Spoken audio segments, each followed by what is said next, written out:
cut. I said, why don't we talk about departments that we want to cut? Why couldn't we, why, do you feel a real need to have the Department of Education in Washington, D.C.? Why don't we get rid of the Department of Education? You save many millions and millions of dollars, billions of dollars on the Department of Education. The people in the states and the community should have the ability and the wisdom to run their own schools. We don't get better schools because we spend more money on schools. But I tell you, the best example of this is Washington, D.C. We do have the legal responsibility to monitor D.C. because it's a federal city. And they get $70,000 per student. And they have the worst situation. The education is bad. They have more drugs and violence than probably any other place. And they're always having trouble. And they come to Congress and they say, you know, we're having a tough time, just give us more money. But I'll bet you there's not many I'll bet there's no city in this state, in Iowa, that's getting anything close to $17,000 per student. Then you think about, well, what about people who go to private school and homeschool? Homeschoolers, I know a few, and they don't spend that kind of money on their kids, and they get a pretty darn good education. So we don't need to be spending that money, but we need to change our attitude about the role of government. That is the biggest thing. I don't think it is just budgetary. We as a people have to ask ourselves, what should the role of government be? And the founders asked that question. The colonists, when they decided the role of the king is what they did not like, so they wanted to have a new system where the role of government was different. I think the number one purpose of the role of government is to protect liberty. I think that is what we should be doing.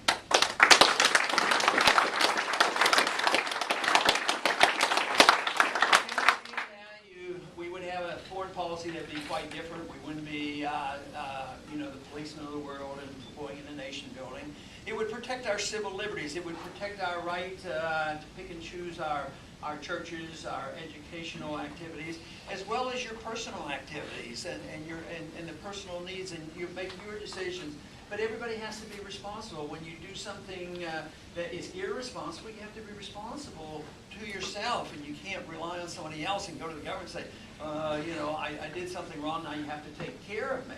And also in economics, I mean, if we understand true freedom and the free market, we'd have a free market system. We wouldn't be allowing our government to counterfeit the money. You can't counterfeit money. Why do we let the government counterfeit the money?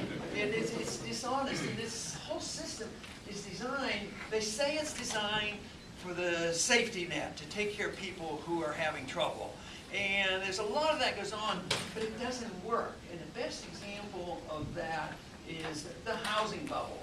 It was there, it was designed, well-intentioned people, but we need to get, everybody has to have a house, which is a great idea if you earn it and take care of it and treat it like your property. But to give it to people artificially who don't qualify doesn't work very well. So what did the Fed do? They printed a lot of money, created a lot of credit, so it was out there, you didn't have to wait for savings. And then we had a Community Reinvestment Act that says you have to do this, you have to make houses available. And then you tell the banks, if you don't make the loans, you're going to get into trouble because you're discriminating and not giving loans to people who don't qualify.